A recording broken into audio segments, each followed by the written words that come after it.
Bonjour tout le monde, une petite vidéo pour expliquer comment est-ce qu'on change la tête d'un compteur à impulsion, le petit émetteur qui génère l'impulsion. On est directement parti.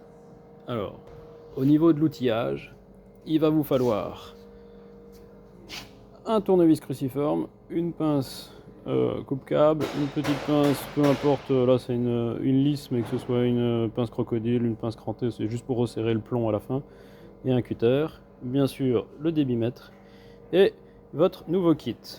On a une nouvelle tête à impulsion, donc on voit la petite partie qui va être l'émetteur d'impulsion, qui va permettre de générer les impulsions à chaque fois que l'aimant passe devant, et le câble. Dans le sachet, on a juste un nouveau scellé. Donc c'est le petit plomb qu'on viendra remettre à la fin et le scellé en plastique pour être sûr que le compteur n'a pas été démonté. On démarre tout de suite. J'ouvre. Voilà. Alors je le sors. C'est un compteur relativement classique. Donc j'ai déjà, on voit ici en place, une tête à impulsion avec un câble. Première étape, démonter le scellé pour accéder à la vis qui est sous le plastique qui permet de maintenir le compteur à impulsion. Donc pince mon seigneur et je coupe mon scellé. Enfin pince. Voilà. Le scellé est coupé. Je retire la partie plastique. On ne voit pas bien sur la vidéo, mais le petit scellé en plastique. À partir de ce moment-là, j'ai cette petite pièce là en plastique que je vais pouvoir faire sauter. Alors, avec un ongle ou un petit tournevis ou le cutter, vous voyez, elle s'enlève.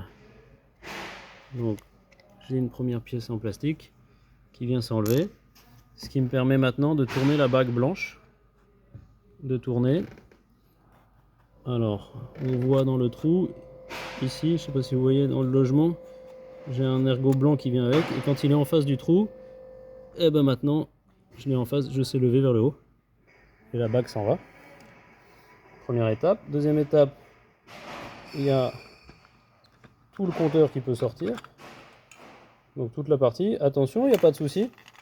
C'est complètement étanche. C'est tout à fait fermé. Donc on peut faire cette opération même quand le compteur est raccordé sous eau, sous pression et tout. Le démontage de la tête, c'est une loge qui est complètement étanche.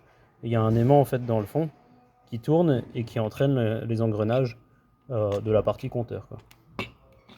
Donc une fois que j'ai sorti la tête, avec une main c'est pas facile. Voilà, il y a la partie plastique qui se déclipse aussi. Et je sais l'enlever, donc elle suit le câble. Et je me retrouve à avoir accès directement à la petite vis qui permet de tenir le compteur à impulsion. Donc cette fois-ci, tournevis. On essaye à une main, si j'y arrive pas. Je vais poser l'appareil, je vous reprends dès que la vis a été enlevée. Voilà, je viens de dévisser avec mon tournevis cruciforme et je peux enlever maintenant la tête. Donc ça c'est juste clipsé, il faut la sortir, je peux l'enlever. Je récupère ma petite vis. Voilà. Et j'enlève la tête. Première étape réussie, maintenant on va remonter une nouvelle tête. Avant de la changer, pour être sûr de ne pas vous tromper, sur la tête qui est cassée, vous pouvez faire un marquage. J'ai fait un petit gribouillis au marqueur. Ça me permet d'être sûr de ne pas remonter la mauvaise et de ne pas faire une fausse manip. Voilà. Maintenant, je reprends la bonne tête. Je récupère mes plastiques, donc en faisant passer à travers les plastiques le mauvais compteur. Voilà, le mauvais compteur, on le met de côté. On garde le bon. Je replace, alors, dans l'ordre, en partant de la tête, il va me falloir le plastique blanc, puis le plastique transparent. Voilà. Je reviens sur mon compteur. Voilà, je le place dessus. Alors, il y a un premier ergot qui va avoir la vis qui va être donc celui qui a le trou dans le compteur qui vient au niveau du débitmètre ici. Et puis après il y en a un autre, un petit ergot qui dépasse ici, qui lui vient se loger dans le trou du bout de la tête ici.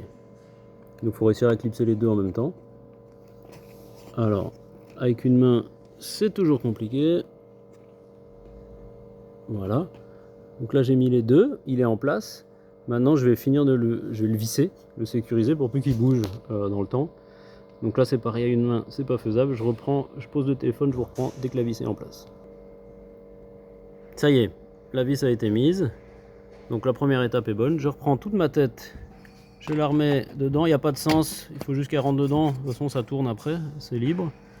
Je prends mon plastique transparent que je ramène. Alors attention, il y a des petites encoches sur le plastique pour faire passer le câble, donc il faut qu'il passe bien dans l'encoche pour bien se mettre, si elle met bien dedans. Et donc maintenant mon capot de protection et le compteur sont bien en place. Voilà, donc maintenant on remet la bague blanche. Alors ça vient comme ça. Le petit ergot en face du trou dans le laiton, de la rainure, en le mettant bien à plat. Il y a une rainure de chaque côté, hein. Il faut que les deux soient bien dedans. Et après on tourne dans un sens ou dans l'autre. Alors ici j'ai tourné. Peut-être que je me suis un peu fourvoyé. J'ai démarré du mauvais côté. Donc j'ai fait un demi-tour là, je continue. Voilà, je continue à tourner pour la simple raison, c'est plus pour des raisons esthétiques, mais que tous les chiffres qui sont gravés ici soient en face de l'ouverture du plastique blanc, qu'on puisse les lire, quoi. Tout à l'heure, quand j'étais à un demi-tour près, j'étais pas dans la bonne position. Donc voilà, j'ai mis mon ensemble, et maintenant la partie ici où il manque le petit bout de plastique que j'ai fait sauter, je fais tourner pour que ce soit en face du fameux trou dans le laiton. Voilà, je reprends la petite pièce en plastique que j'ai démontée tout à l'heure et je viens la remettre dedans. Alors, si je suis pas bien en face, il faut tourner un peu droite-gauche. Voilà, droite-gauche, ça a clipsé, vous avez entendu. Voilà, il est mis en place et j'ai les trous pour passer ici les deux petits trous pour passer le scellé qui sont là. Donc voilà, le compteur est remonté. Maintenant, on va le resceller. Je prends donc la petite chaîne en plastique. On va la passer dans les trous par la partie pointue. Dans le premier trou, dans le deuxième. Donc j'ai fait le premier, je fais le deuxième trou.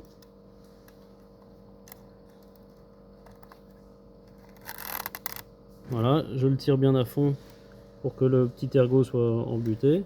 Il est passé dans les deux trous et maintenant je prends le plomb. Alors le plomb, il a deux orifices d'un côté et un grand de l'autre. Donc je vais démarrer par le côté avec les deux orifices et je vais placer je rentre la tige dedans. Oups. Donc je rentre la tige dans un des deux orifices, peu importe lequel.